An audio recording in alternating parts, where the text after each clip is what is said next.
Good afternoon. Thank you guys for hosting this. My name is Aaliyah Guillory-Nickens. I'm 20 years old. I currently work as campaign organizer at Youth Represent.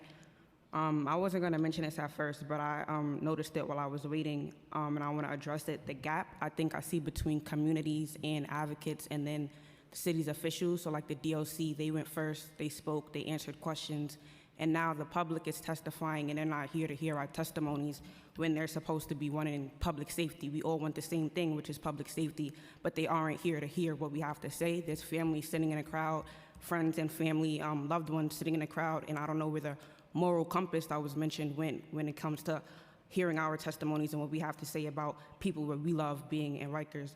But what I was gonna mention before that was the DOC proposing $2 billion for their budget, yet people in their facilities are getting horrible treatment. People are getting beat, people are dying, so the real question is what we have to investigate and figure out is where the money is going, where the money for programs and things are going, how are they being, where's the money being funded and how it's being allocated.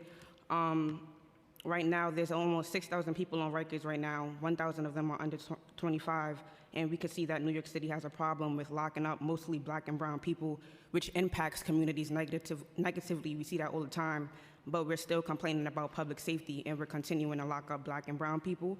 What we need to talk about is reallocating those funds. So the first step should be, which is like, I would think is common sense, to stop paying people that's not doing their job. Like if they're not coming to work, if they're there and they're not doing anything, it would make sense to stop giving them the money that's coming out of our pockets, then invest in the jobs. The lady was up here talking about how there are Black and brown women in this field and they're not getting paid enough. Maybe if we move that money into other jobs that actually help our communities, like EMS workers, doctors, things like that, and put them in those positions, raise their salaries so they could get some more money, that would be helpful as well. And then of course, as everybody is saying, community investments. I work at Youth Represent, which is a nonprofit legal organization that provides free legal services to young people up to the age of 25. After COVID, we hosted 80 legal Know Your Rights workshops to 1,205 participants and provided full legal services to 471 young people. We currently do policy work where we have a youth committee that works on legislation right now. We're trying to pass a bill called the Youth Justice and Opportunities Act, which is a sentencing reform bill. It's helping young people get over Rikers, those same young people get over Rikers and have a second chance at life so they're able to move forward with their life. That's what Youth Represent does, and investing in organizations like that would help with public safety and making our community safer rather than just throwing everybody in jail and putting all our money into the jails. Then something else that should be invested in is affordable, stable housing, of course, mental health services, providing free therapy for Black and brown young people and people in general.